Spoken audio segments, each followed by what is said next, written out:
ایک بار پھر آپ کی خدمت میں حاضر ہیں اور چلتے ہیں اس سیگمنٹ کی جانب جس سے ہوتا ہے ہماری نشریات کا آغاز، یعنی قرآن پاک کی ایک چند آیتوں کا ترجمہ اور مختصر تفسیر بیان کرتے ہیں مفتی اسحاق مدنی صاحب۔ سیگمنٹ کا نام ہے کلام عشق۔ غیر کی یاد میرے دل سے بھلائے رکھ۔ آج کلام عشق میں موضوع ہے، قرآن سے موضوع ہے توحید و شرک۔ جی مفتی صاحب۔ بسم اللہ الرحمن الرحیم۔ اللہ تبارک و تعالی نے سورۃ النساء میں دو مقامات پر ارشاد فرمایا، ان اللہ لا یغفر ان یشرک بہ ویغفر ما دون ذلک لمن یشاء۔ بے شک ان اللہ لا یغفر، اللہ تبارک و تعالی نہیں بخشے گا کہ اس کے ساتھ کسی کو شریک ٹھہرایا جائے، ویغفر اور بخش دے گا، ما دون ذلک لمن یشاء شرک کے علاوہ جو کچھ کس نے گناہ کیا ہوگا۔ تو یہاں دونوں مقامات پر، ایک چوتھے رکوع کے اندر اور ایک 15ویں رکوع کے آغاز میں، دونوں مقامات پہ آیت مبارکہ ہے، اور اس آیت کا یہ جو جز ہے آیت کا، اس میں بات واضح طور پہ بیان فرما دی گئی کہ کوئی شخص اگر کفر و شرک میں مبتلا ہو اور اسی حالت میں اگر وہ انتقال کر جائے، مر جائے، تو اللہ تبارک و تعالی اس کی بخشش نہیں فرمائے گا۔ ہاں اگر اس کے علاوہ کسی سے کوئی صغیرہ گناہ ہو جائے، کبیرہ گناہ ہو جائے، تو اللہ تبارک و تعالی اپنی رحمت سے چاہے تو اس کو معاف فرما دے گا۔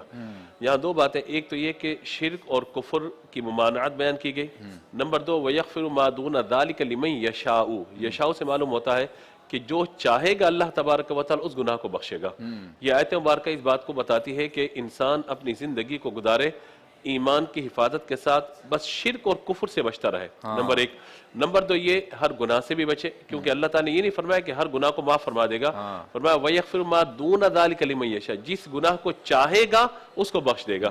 اس کا مطلب ہے کہ ایک مسلمان کے لیے بہت ضروری ہے کہ وہ جھوٹ سے بھی بچے، غیبت سے بھی بچے، یعنی زبان کی آفتوں سے بچے، اسی طریقے سے لوگوں کی دل آزاری سے بچے، حقوق العباد کو تلف کرنے سے بچے، اور حقوق اللہ میں عبادات کے اندر بھی ادائیگی اپنی درست رکھے، کیونکہ یہ کنفرم نہیں ہے کہ کون سا گناہ بخشا جائے گا، کون سا نہیں بخشا جائے گا۔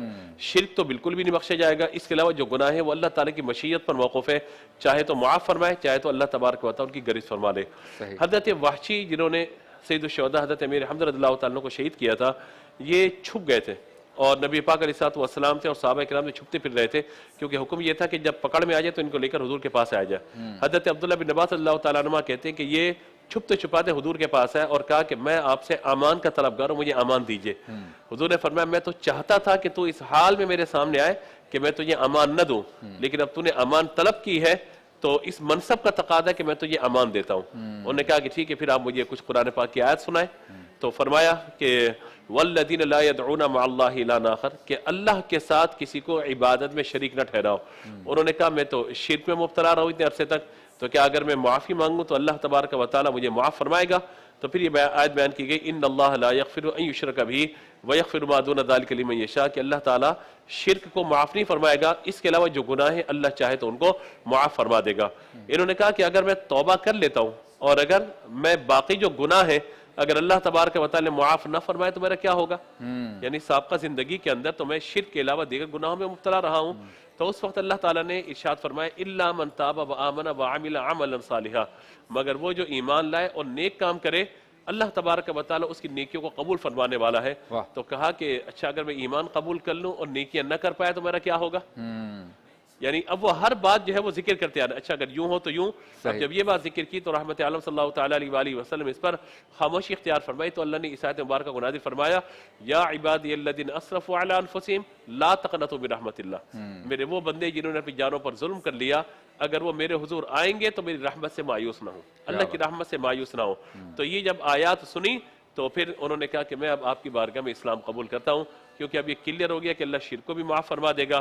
دوسرا یہ ہے کہ اللہ تبارک و تعالیٰ میرے جن گناہوں کو چاہے گا اللہ تعالیٰ معاف فرما دے گا، اور تیسری بات یہ ہے کہ اللہ تبارک و تعالیٰ کی رحمت سے میں مایوس نہیں ہوں۔ تو یہ آیات ہمیں بتاتی ہیں کہ انسان کو پوری زندگی اپنے ایمان کی حفاظت کی کوشش کرنی چاہیے، کیونکہ کفر کی موت یہ سب سے بدتر موت ہے، اور موت کے وقت خاص طور پہ شیطان اپنی پوری طاقت لگا دیتا ہے کہ بندے کی زبان پر کلمہ طیبہ جاری نہ ہو اور اس کی موت کفر پر ہو جائے۔ ہمارے سر میں خدا نخواستہ درد ہو جاتا ہے، بخار ہو جاتا ہے، ہم کوئی ڈیسیجن نہیں لے پاتے، فیصلہ نہیں کر پاتے، لوگوں کی باتیں ہمیں بری لگ رہی ہوتی ہے، اچھی بات بھی کسی کی ہوتی ہے بری لگ رہی ہوتی ہے، تو اس وقت جب نزع کا عالم ہوگا، موت ایک روئے روئے سے روح کو باہر نکالا جا رہا ہوگا، موت کی سختیاں ہوں گی، تو اس وقت کلمہ طیبہ پڑھنا کوئی آسان کام نہیں ہوگا. یہ اللہ ہی کی رحمت ہوگی. اللہ جس بندے پر چاہے مہربانی فرمائے اور اس کی زبان پر کلمہ طیبہ کو جاری فرمائے. میرے آقا حضور خاتم النبی صلی اللہ تعالی علیہ وآلہ وسلم نے فرمایا انما الاعمال بالخواتیم، یعنی اعمال کا دار و مدار خاتمے پر ہے. جہاں نیتوں کا ذکر ہے وہاں خاتمے کا ذکر بھی فرمایا گیا کہ خاتمہ بالخیر ہوگا تبھی اللہ تعالیٰ کی رحمت سے جنت اور ساری نعمتوں سے عطا کی جائیں گی.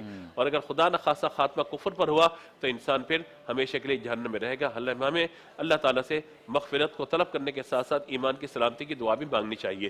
اب یہاں بھی یہ بات بھی ہم سمجھ لیں کہ شرک کیا ہے. یعنی توحید کے مقابلے میں شرک ہے. اور شرک کیا ہے؟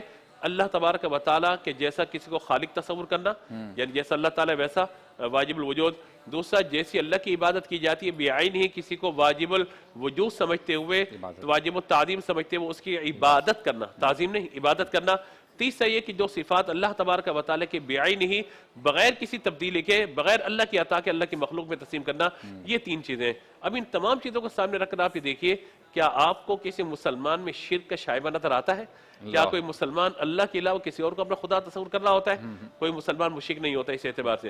کیا اللہ تبارک و تعالیٰ کے علاوہ کوئی کسی کی عبادت کر رہا ہوتا ہے؟ ہم کہتے ہیں میں یہ جھک گیا، گویا کہ شرک کر دیا. جھکنا شرک تھوڑی ہے، یہ تو تعظیم ہے. ادب اور تعظیم اور شرک کے اندر فرق یہ ہے کہ بندے کی نیت ہوتی ہے کہ میں اللہ تبارک و تعالیٰ کی عبادت کر رہا ہوں اور اس بندے کا ادب و احترام کر رہا ہوں. دونوں چیزوں میں بڑا فرق ہے. والدین کی دست بوسی کرنے کے لیے بندہ اگر جھکتا ہے، ہاتھ چومتا ہے، تو یہ شرک نہیں ہے بلکہ تعظیم کا معاملہ ہے. ہاتھ باندھتا ہے عبادت کے لیے تو یہ عبادت ہے، اور اگر تعظیم کے لیے کسی ادب کے لیے باندھتا ہے یا سلام پڑھتے ہوئے ہاتھ باندھتے تو شرک نہیں ہے بلکہ یہ تعظیم مصطفیٰ صلی اللہ تعالیٰ علیہ وسلم کا معاملہ ہے. اسی طریقے سے عطائے پروردگار جل جلالہ کی نسبت سے اگر اللہ کی مخلوق میں وہ صفات مانتا ہے کہ جو اللہ تبارک و تعالیٰ اپنی مخلوق کو عطا فرمائی ہے، جیسے اللہ تعالیٰ سمیع ہے، ہم بھی سمیع سننے والے، اللہ بصیر دیکھنے والا، ہم بھی دیکھنے والے. اللہ تبارک و تعالیٰ ذاتی طور پر ہم اس کی عطا سے دیکھنے والے. اس کی جو صفات ہے وہ لامحدود ہے، ہماری صفات کی کوئی نہ کوئی حد ضرور ہوتی ہے. تو لہذا اس اعتبار سے ہمیں مسلمانوں کے بارے میں بھی اس بدگمانی سے بچنا چاہیے کہ یا تو بندہ مسلمان ہوگا یا پھر مشرک ہوگا. یوں نہیں ہو سکتا کہ ابھی مسلمان ہے ابھی مشرک ہے، ابھی مسلمان ابھی مشرک، ابھی مشرک ابھی مسلمان. ایسا نہیں ہو سکتا. یا تو بندہ مسلمان ہوگا یا پھر مشرک ہوگا. تو لہذا ہمیں ہر طرح کے گناہ سے بھی توبہ کرنی چاہیے اور اللہ کی بارگاہ میں دعا کرنی چاہیے کہ اللہ تعالیٰ ہمیں کفر و شرک سے محفوظ رکھے اور ایمان کی سلامتی کے ساتھ اللہ تبارک و تعالیٰ ہمیں خاتمہ بالخیر عطا فرمائے. سبحان اللہ. کلیئر ہو گئی بات. اب بریک. یا صلی وسلم دائما